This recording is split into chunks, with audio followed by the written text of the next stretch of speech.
Hey, sports fans, Larry Eater here. This is Brooks on Running, a new collaboration between Brooks and Run Blog Run. We're with Julian Florez today. He is the assistant coach at the Brooks Beast. Julian, great to see you. I'm happy to be here. Now, are you in Seattle or are you in Flagstaff? Currently, I'm in Seattle. Okay, cool, cool, cool. Okay, all right. So, I want to introduce you a little bit to our readers and find out a little bit more about you, and then we're going to ask you for some tips on cross country training if you're cool with that. That Uh, sounds great. so, how did you get involved in the sport? Yeah, I think my journey with running started when I was about 13 years old. I was an avid basketball player. I came from a basketball family. My sister played college ball, and Cool. my father had similar dreams and pursuits for myself. Uh, And unfortunately, a cross country coach got a hold of me during our 2 mile time trial and saw the time that I had ran and decided then that he thought I should be a runner. And oh, so, cool. when when I was in eighth grade, I had the head coach from the high school coming down and saying, if you join cross country today, you'll be on varsity. And so as a 13-year-old Wow. old, I was like, well, that sounds pretty fun. So Yeah. I joined the team that season and I never looked back. Cool. Where'd you go to high school? I went to high school in New Mexico in a small town in the southeast corner of the state called Hobbs. Cool. And what was your coach's name? My coach's name was Bob Jackson. That Oh. man changed my life for the better. And to be perfectly honest, he's the reason I'm here today in this coaching realm, this coaching environment. That's awesome. It's coaches play such a huge role in our development. I think about my coaches from 50 years ago, and I can still hear them whispering in my ear sometimes, challenging me to things. Um, what did you like about cross country? With cross country in particular, I was fascinated with the team element and how it coincided with individual performance. Hmm. It was so unique to me in a respect that I'm training with these guys to my left and my right, and our performances are very individualized, but at the same time, I wanted to keep going because our coach fostered a culture that we loved each other. And so because we loved each other, we wanted to compete for each other. Hmm. And during my tenure there, we really turned, I would say, the program around. And I wouldn't say it's from an ability perspective as much as it was as a cultural shift.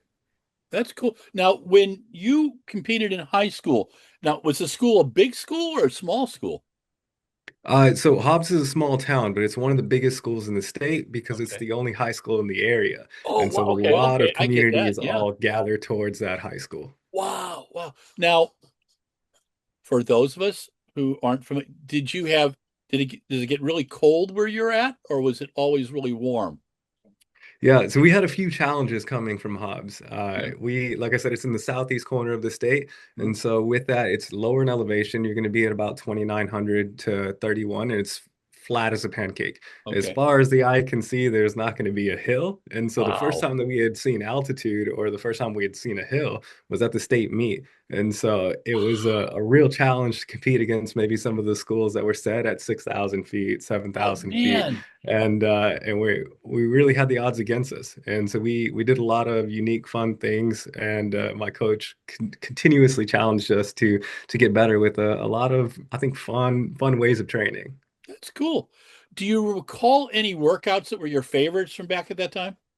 Yeah, I mean, especially starting out, our coach wanted us to just fall in love with running, and Sure. so there were some really fun workouts where we would do similar to excuse me for the political correctness term. I'm not familiar with what you would call an Indian run, but it would be a few guys in line, or girls, depending on their Yep. ability, and one person is running away from the pack and coming back. And it's you can do it in a variety of ways, but the way we did it in specific is we had a tennis ball.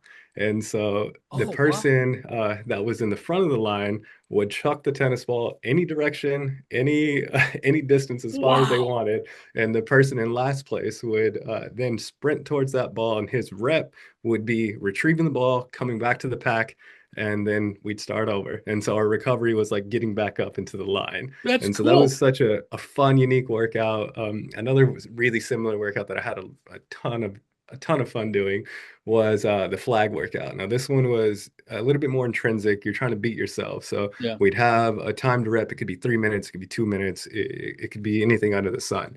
But you carry your own flag and you take off for that 2 minute rep and you stake it in the ground and then you go back to the start line, and for the next rep you're trying to get further and further, Oh, and as cool. you progress we're moving the flag with our distances. So it was just ways to get us interested in being faster Yeah. and That's being neat. motivated to be faster. I like that. That's really cool. Did you do cross country and track in high school? I did both. I loved both. I was arguably better in track but loved cross country more. Cool, cool. What kind of times did you run in high school? When I was in high school, I think my PB in the 2 mile was 9:42. And then the mile 4:26, 800, 1:58. And the my best time was probably the 10K, which I ran 31 in, Wow. and the 5K had 15 flat. Whoa, that's cool. Um, Now what did you do in college? Where'd you go to school? So my college career is a little unique. Okay. I wasn't sure where I was going to go upon graduation, Uh-huh. and I really climbed the ranks. I started off as a walk-on at a junior college, got picked up by Adams State at the national meet because I Whoa. was the runner-up in the 10K and third place in the 5K. And so that next season, I competed for Adams State for a couple of years, and to finish my tenure, I went back home to the University of New Mexico, and that's my affiliation with Albuquerque and how my journey in that city began. Whoa, that's cool. That's really neat. That's really Yeah, I coached in junior college for 6 years and I loved it. I mean, I did Division 1 out of Santa Clara, coached high school, but I really enjoyed coaching junior college. It was It's incredible. yeah, I think it's a great the experience for kids, like you just said, who aren't really sure what they want to do, you know. But it's mhm. also now with as expensive as school is, oh my gosh, Yes. it's just a smart thing to do.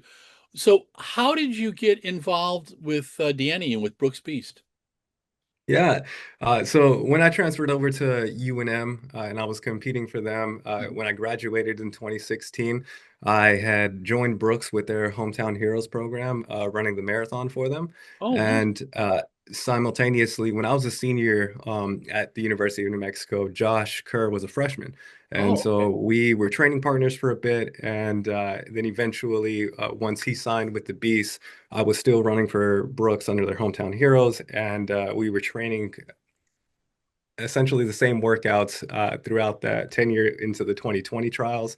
And I was helping the team by pacing at first, and Mhm. then eventually it transpired into me applying for the assistant coach position, and Danny taking a I would say, gamble on me, and the rest is history. That's cool. Now, so you've run a couple marathons? Yes, sir. I've technically only raced three. Uh-huh. I ran CIM back in 2018 for my debut. I ran 2:16. Oh, And then following that, I ran the trials. Unfortunately, trials didn't go well for me. I succumbed to an illness and didn't uh-huh. perform. And then after that, I took a bit of a hiatus because I took this job and put more of my efforts into helping others achieve their dreams and their aspirations. And I've only just now got the bug for the marathon again. I ran a marathon in October in my home state, the Duke City Marathon in Albuquerque. I was Oh, nice. fortunate enough to win that, Oh, and cool. now I'm training again to hopefully Good for either you. get the OTQ or go after some further road distance That's times. awesome. Um, Duke City's got a great history, and people don't know about that race. I mean, I remember that one years ago. Some of my buddies raced there, and Yeah. it's been around for a long time, man. So that's very cool. Well, congratulations. Um, what are you enjoying about coaching? I think it's for me, it's the personal relationships that you can develop. Mhm. I think that when I referred to my coach earlier, I genuinely believe that I'm not sure where I would be in life without him, and I'm not sure what I would be doing. He motivated me daily to be a better man and to be an individual for the people around me. And I knew from a young age that I wanted to be in that same pursuit. And so it's extremely fulfilling to help others chase after their dreams. And I think that's probably my love for it, my love for the sport. Now, when you were at NAU, who was your coach? I never went to NAU. I was In just at the University of New Mexico in Mexico. I'm Albuquerque. sorry. Who was your coach at University of Mexico? Joe Franklin. Oh, wow. Okay. Okay. Cool. Cool. Cool. And what was the community college? The community college was Glendale out in Arizona, Oh my and gosh. Yeah, I know. Glendale's a famous program, man. Yeah. Coach Espinoza and his brother, they were two great runners back in the JUCO era and before oh then yeah. in Arizona, and so they're I'm so grateful for my time at Glendale. At Glendale, when I was coaching up at Foothill in Northern California, we would meet some of the Glendale teams at some of the meets in Southern California. And then occasionally we'd see them at Mount Sac, I believe. Some of the guys would run in the 10, and when you'd have, you, we'd always see you guys and we always knew about you guys. You guys had a great rep. That's very cool. That's very cool. So when did you start coaching with Danny? What year did you start really the coaching process? Was that 2019? That was so it really commenced in 2021. I was still doing Okay. pacing work in 2019, but Uh-huh. as the official assistant coach, 2021. Cool. Are you enjoying it? Oh, it thoroughly. It's honestly a dream job, and I'm grateful each day I wake up to be able to work with individuals that are trying to better themselves every day. It's an inspiring pursuit. Now, how do you like to travel? Are you pretty good with travel? Yeah, the schedule is very tedious. Yeah.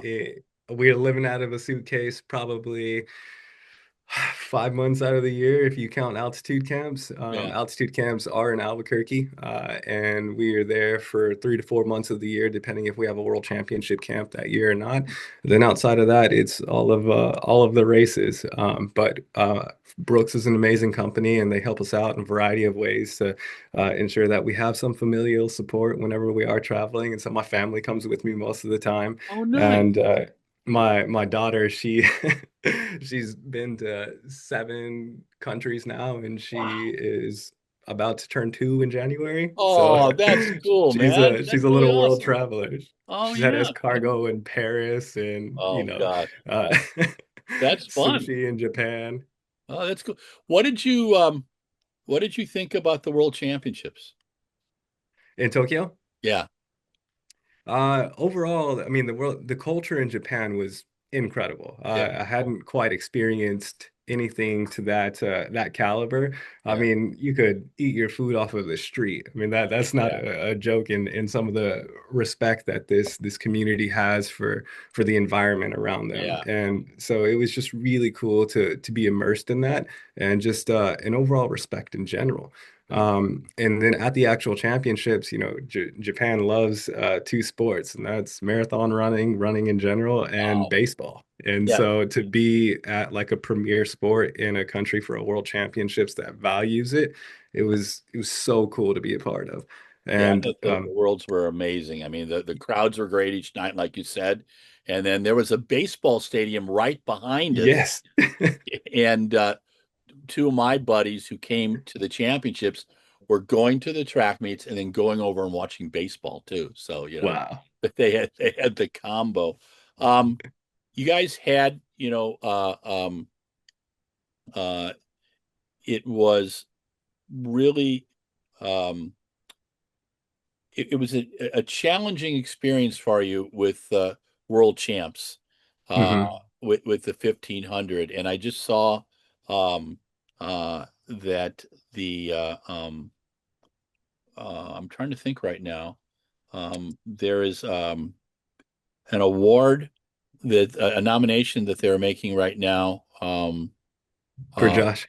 for Josh, yeah, and I thought that was Yes, sir. pretty darn cool.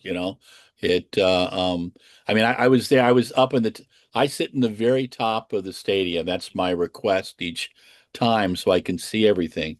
And watching the race, it was hard to see him have some Hmm. challenges because, and it must have been more difficult as a coach. Um, but I thought he handled himself with incredible composure and class.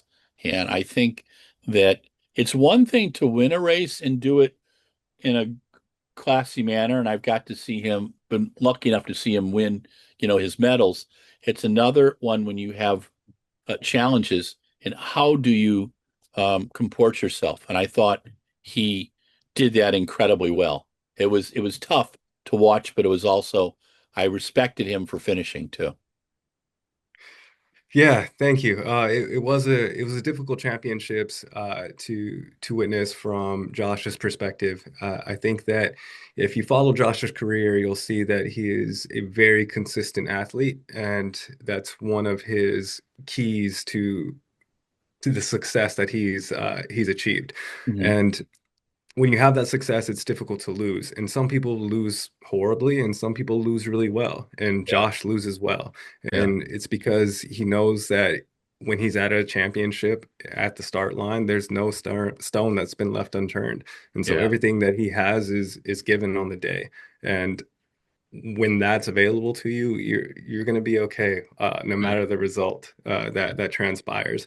And so that was the cards that we were dealt. The injury happened in the semifinal during that fall, and yeah, going into the final, knowing that you're hurt, but trying to lie to yourself to tell you that you can still get the job done is difficult to do, and even more difficult to finish. I yeah. mean, I don't know if you saw the imagery post race for the size discrepancy between his two calves, but one calf was literally twice the size of the other, Oh just man. from the Oh, tear. So oh it was an gosh. excessive injury, and uh, yeah, he didn't do himself a favor by continuing to finish. But that's the man he is, and it was incredibly inspiring.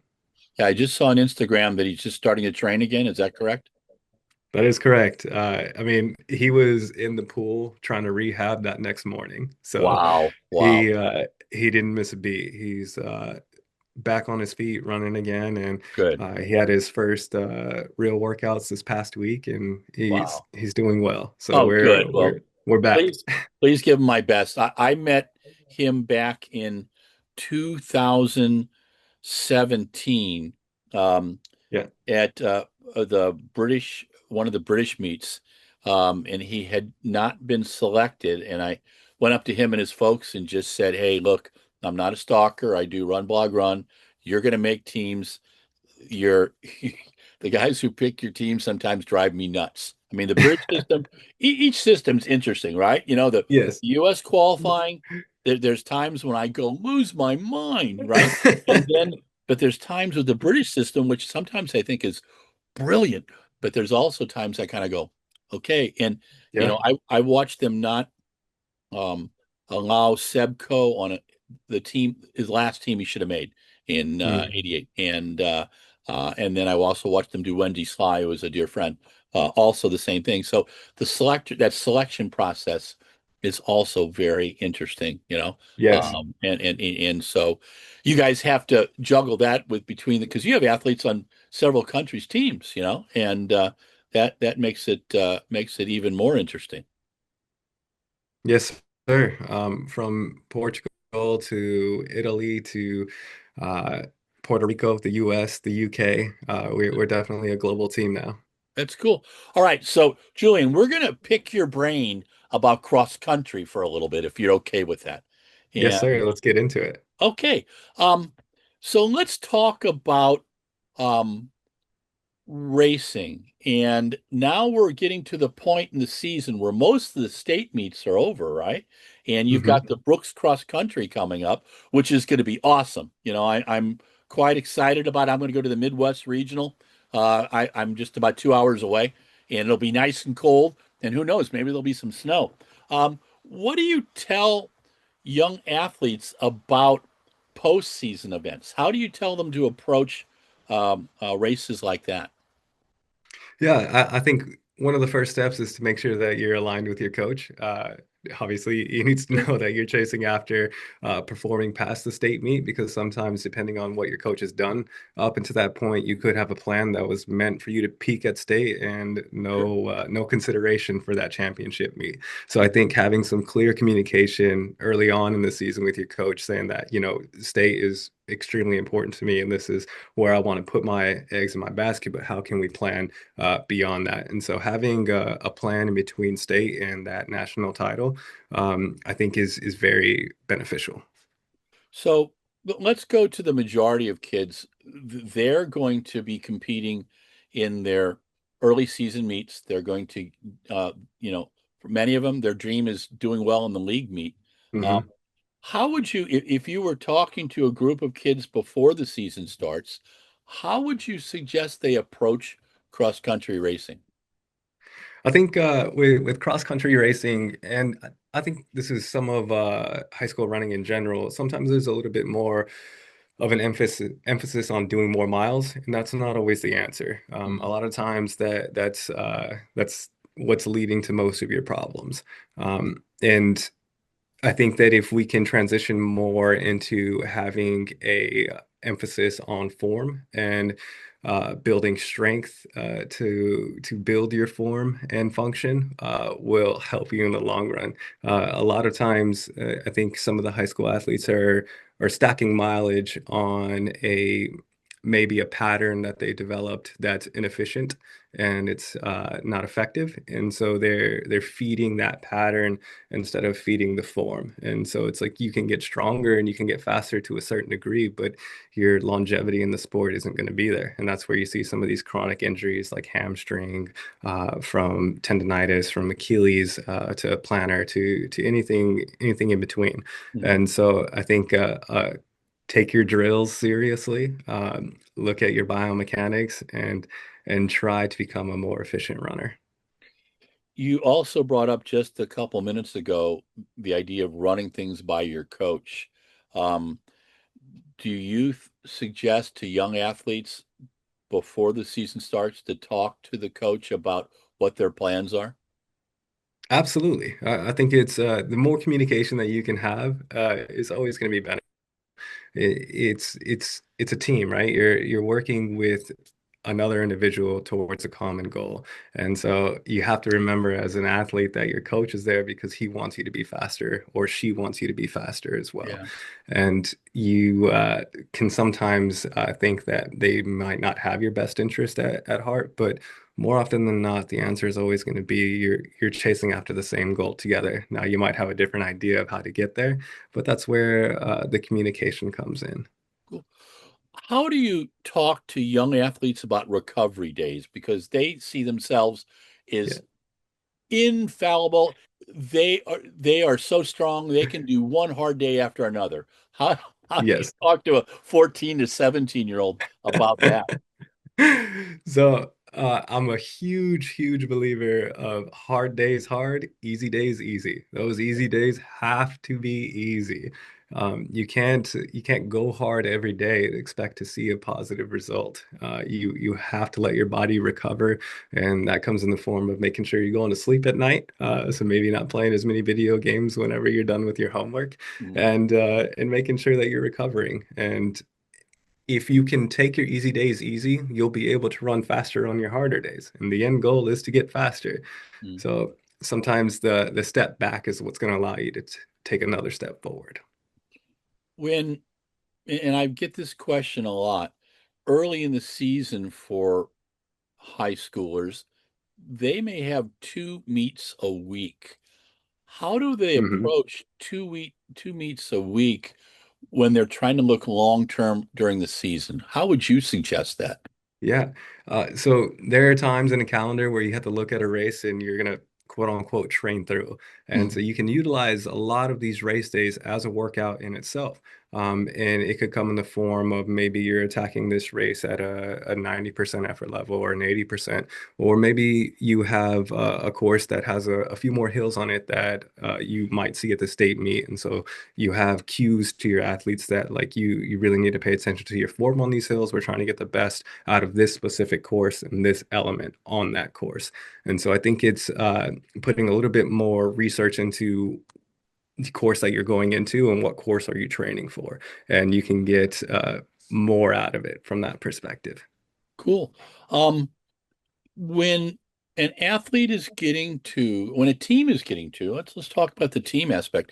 When a team is getting to the meets that count, league meet, regionals, hoping to qualify for state, what advice do you give those athletes? I would do it similar in the respect that we talk to our athletes about the rounds. Mhm, The most important race is the race at hand, mhm. and that is in the steps for like that qualification system, right? So now this is like you said, like we're going into that regional atmosphere to get to that national or that state level. Or for us, it was like district and then your state championship. And so with that, district is your state championship until states is here. And so you should treat that race like that. And you can't put it on the back burner because you might not have that starting line place, that starting line position if you aren't taking that initial meet seriously. How important is to check out a race course? Oh, hugely important. I mean, you can tailor your training to a race course. If Mhm. you know that your state meet has this profile or this elevation loss or gain, you can replicate workouts that designate that, and you get your athletes accustomed to that profile. Cool, cool. Um, when you're dealing with, um, well, inclement weather, we were in the Midwest, like last Yeah. weekend, I was watching on Runner Space a couple races. There was snow in the Dakotas. There was Yeah. snow in Iowa. The junior college state national meet. My gosh, they had 4 inches of snow on the course. Um, Yeah, it looked insane. it just like I ran a couple races like that in college, and it was kind of like wow. Afterwards, you're going, gosh, this is fun, but during it, it was like you're going, oh my gosh, how do I get through it? Yeah. How do you advise athletes on dealing with crazy weather conditions? Yeah. So weather, poor weather, if you're prepared for it, you're going to be okay. Yeah. Make sure that you have the proper gear for that. And so if that means you need to have another layer underneath that singlet, do that. Who cares what you look like? Make sure that you're prepared for the weather at hand. If it's cold for everybody. And Yeah. it's the same like in that race. A lot of times when you're hurting, the person on your left is also hurting. So it's an equalizing factor in that respect, but just ensure that you're prepared. We used to do fun tricks where um, I'm sure there's a lot more supplements out there that you can use instead of Vaseline, but our Yeah. coach would have us put Vaseline on our cheeks and any exposed skin to try and like add this layer of warmth for an extremely cold day. And that was effective during my time when I was trying to prepare for inclement weather like Oh that. yeah. And I think some of the NCAA coaches have like experimented with like olive oil and We used that in putting, the 70s, man. I yeah, was racing in Portland, and it was really cold for the conference meet. And coach went out and bought a big bottle of olive oil and just said, okay. And we thought he was nuts, but I got to tell you, it kept us warm. And, yeah, so it worked. And I was just teasing him about that. I just did an interview with my college coach. He's 82 now, and was just saying, when you did that one, that was pretty cool. And it's just, sometimes you just got to be on the fly. Julie, you did awesome with the suggestions for the high school kids. Now I want to switch it over to some advice for young coaches because we've got a group of coaches who are very enthusiastic, but they remember their running perhaps, and now they're managing a young team. Um, so I'm going to pick your brain for the next 10 minutes. You okay with that? yes, sir. All right, cool. And thank you again for your time today. I'm having a blast and I'm learning about things and I love your enthusiasm. It's well, it's fun. I got to observe you and Danny a few times at national championships when Hmm. when your athletes are warming up. And I loved your attention to detail. You're making sure everything's getting done and the athletes are okay. And that's a big deal for me. That whole coach athlete relationship, I think, is nearly sacred. So it's a big deal. So we're going to provide some advice for coaches now. And when you're planning a season for cross country, especially, we'll Mhm. focus on that. Um, what should coaches have in mind? Do they think about three big workouts a week? How do you think they should kind of approach a general overall look? I think when you're trying to look at your season, I think it's important to know what kind of athletes you're working with. Some of the smaller schools might have athletes that are participating in football at the same time as they're running cross country or another sport. And so I think it's important to know what workload they're currently under. They could be doing off-season basketball, off-season volleyball. Yeah. So knowing the workload and duress and strain that your athletes are already partaking in outside of cross country practice is going to be important and valuable information. And so don't be afraid to speak with your athletes, figure out more of their history. What have they been doing previous to joining the team, and what are they doing now? So do a little bit of research, do a little bit of homework to figure out who your athletes are before you can plan for them. Um, this just came into my noggin, and I wanted to ask you about this. A lot of parents are very enthusiastic. Some may say overly enthusiastic about supporting their kids, and a lot of them are looking down the road, getting their kid a scholarship and things like that. Um, I always would gently tell parents that you have the hardest job. You're being the parents. We've got to be the coach. We're always going to communicate. If there's questions, please ask us, but don't add training to the training regimen we provide. Any other suggestions to parents?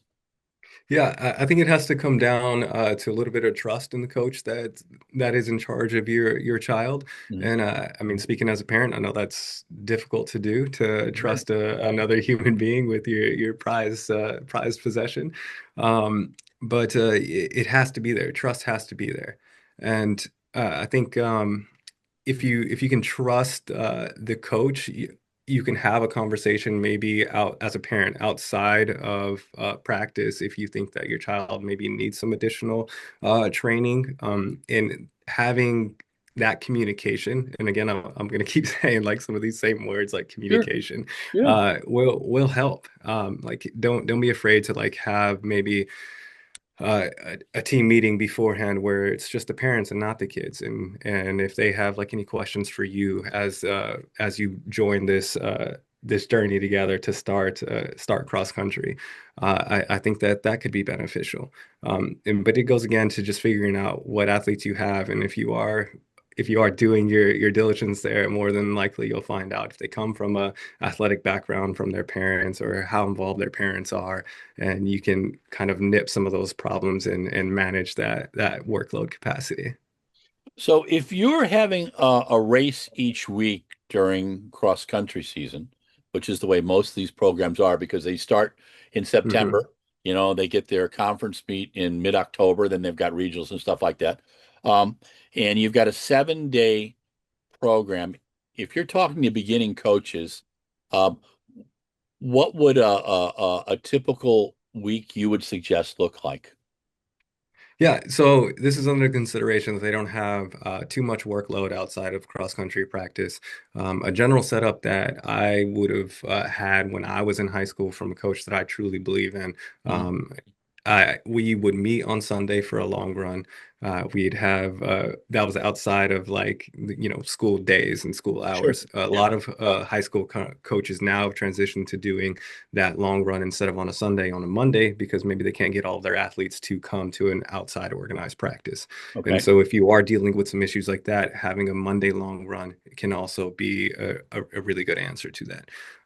So you just want to hit a couple of systems. So if you can have three runs that are key, and one of them being a long run, Okay. one of them where you're hitting some threshold work, so any kind of tempo volume, and one where you're hitting a little bit of speed. If you can manage all three of those as you're progressing throughout the season, you're going to see some great results. I think that when you get down to the bare bones, running really isn't that complicated. You need to hit a few systems, and if you can do that consistently, you will see progress. So, Julian, we're going to demystify a couple other things for young coaches because I can already predict the questions I'm going to get. Um, Talk about threshold because this scares the heck out of young coaches. Can you give us a basic suggestion for a threshold workout that could work for young athletes? And as they get a little better, they can, make it a little more difficult. But how would you suggest a beginning threshold workout? Yeah, I think if you are just starting out with threshold work, having some intervals as opposed to a solid threshold run Mhm. is a little bit easier to manage. And so that's doing intervals maybe in that 2 to 3 minute range where their heart rate is going to be around probably 160 to 170, somewhere around there. And heart rate, you can also you can do a lot with it. And if you don't have, access to chest straps or their watches might not have it, you can do a simple after a rep. Everyone's around you. You all have them hold their pulse, and they give you a hand read, and you can judge from there whether or not they're working too hard or working too easy. Mhm. That comes down to a little bit of trust between you and the athlete, Sure. but it gives you a good idea. And so heart rate is a great tool to make sure that you're staying in a correct threshold zone, and it's easy to access as opposed to having to do lactate threshold testing or Sure. VO2 max or any of the other, I guess, modalities that you don't necessarily need at the high school level. Heart rate is just as good. If you had a group of athletes who were able to race at about 6 minute pace for 5K, um, which is, where a lot of young men and young women are, um, and you were doing a threshold day, what would you suggest? Like 4 or 5, 2 to 3 minute uh, repeats, or is that being excessive? No, I think 4 to 5 2 minute repeats is great. A lot of times you aren't gonna, again, this is going back to like how long are your long runs, where are you getting that work? Sometimes Sure. that threshold Yeah. day can take over that long run day, Mhm. and you can get more out of that if you need to hit two birds with one stone. That comes Mhm. down to the commitment level of the athletes you have. If Yeah. you have really a really dedicated group, you can have all three. If you have a group maybe that isn't as dedicated, you can suffice that long run day with that threshold work and still have enough time on feet to where you're hitting both systems. And so I think more threshold work is always going to get you fitter Yeah. to a certain degree before injury comes. And Okay. so that's the management. When you're doing a speed day again for um, younger high school cross country runners, could you suggest a speed day that might make some sense? Absolutely. I think one of the easiest workouts that we would do for some of our speed training was jogging the curves and striding the straights. And so Yeah. it's a Oh, yeah. very simple workout to where, you're hitting that anaerobic capacity on the straight, you're recovering on the curve of the track, and that curve you can walk it if you need to. That's Mhm. fine too. You just want to be recovered enough that you're still staying in an aerobic state and that you're really hitting speed as opposed to going back into threshold. And how would you approach recovery days for high schoolers? Oh, recovery days. You got to be able to have a full conversation on your run. If you can't talk every step of the way, you're running too hard. You Thank got to you. Thank make you. sure that you That's are the test. recovering. That's the test I always did with my kids. That's what my college coach, my high school coaches did too. Yeah, it's well, and Danny was telling me about Josh, how when he does his easy days, those are really easy. And I was just like, Absolutely. I love hearing that because, it was like in my era, I would do my hard days with the junior college down not too far from us, but I wouldn't go near them on the easy days because they Yeah. wanted to bash it. And I wanted to do well in my races. And we did very, very easy days. I mean, I think it's the It's one of the biggest issues I hear when I talk to coaches around the country is this is American obsession with if 1 mile is good, 2 miles are better, and that's not Mhm. necessarily the way to do it. How would you talk about strength training with high schoolers? Absolutely. I'd like to touch a little bit more on the pace before we go Please, into to thank you. strength Yeah, training yeah, because yeah, I yeah. think that is important. I think people Okay. would be very surprised at. I've been running with Josh for over a decade now. We've been Yeah, working together, that's good. and it'd be very intriguing for maybe some who haven't done the research on him, the differential and the pace work that he's doing. Uh-huh. On an easy day, it's more often than not, we'll throw away the Garmin watch entirely. We'll have a Timex, and Yeah. he's going out there, and we have an idea of how many miles we're running because we've done these roads and these trails so Mhm. consistently.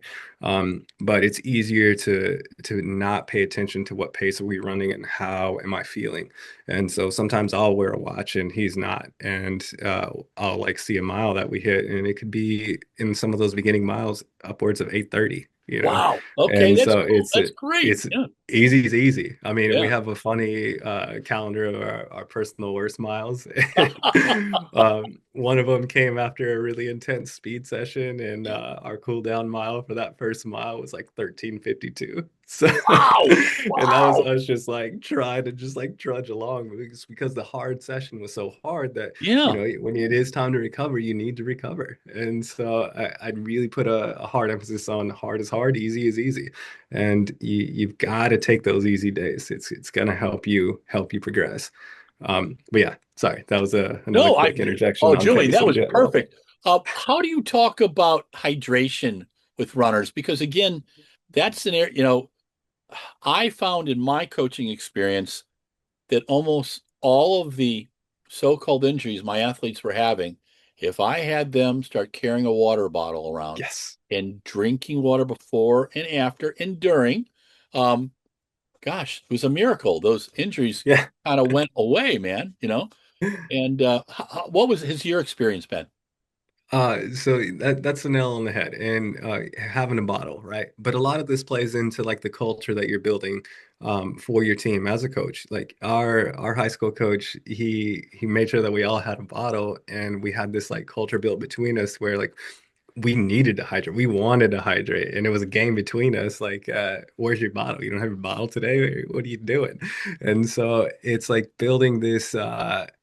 Again, culture that wants to be better together. And if you want to be better together, it's easier to take on some of those literal smaller items like hydration that can be the factor of winning and losing at the end of the week.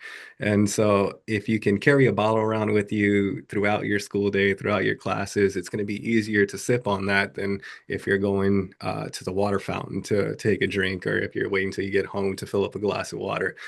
Find a bottle, get comfy with it, put some stickers on it, and make sure you're drinking it. Julian, you're awesome, man. This has been fun. Thank you so much for your time today. And I know your schedule's crazy, and I'll thank Derek again for being able to find some time that worked. But so, do you have a workout still to manage later today, or have you guys finished your workouts for today? Well, we finished our workouts for today. We do have one of our mentors for the program in town currently. His name's Dan Path. I'm sure you're aware of Oh him. yeah. Oh Uh, my gosh, he's awesome, man. Oh, so anytime I can see him speak, wow, he is just yeah, phenomenal. That's yeah. cool. The guy's incredible. And that's another word of advice to any young coach. Be Mhm. curious, be hungry, learn as much as you can, read as much as you can, grab as many individuals that are more educated than you and just listen to them. Just listen. Be curious and be hungry. And the more that you do that, the better you're going to be. Julian, you have made my day. Thank you so much for your interview today. And I look forward to seeing you hopefully at Brooks Cross Country, if not during the indoor season, because I know you'll guys will be everywhere. And Yes, sir. I'll be at XC, oh, so you'll see awesome, me man. there. Thank you. Well, we have just spent over 50 minutes with Julian Florez. He's the assistant coach at Brooks Beast. And this is part of the Brooks on Running series, a collab between Brooks Running and Run Blog Run. Julian, thank you so much for today. Really Thank you. appreciate it. Thank you for having me.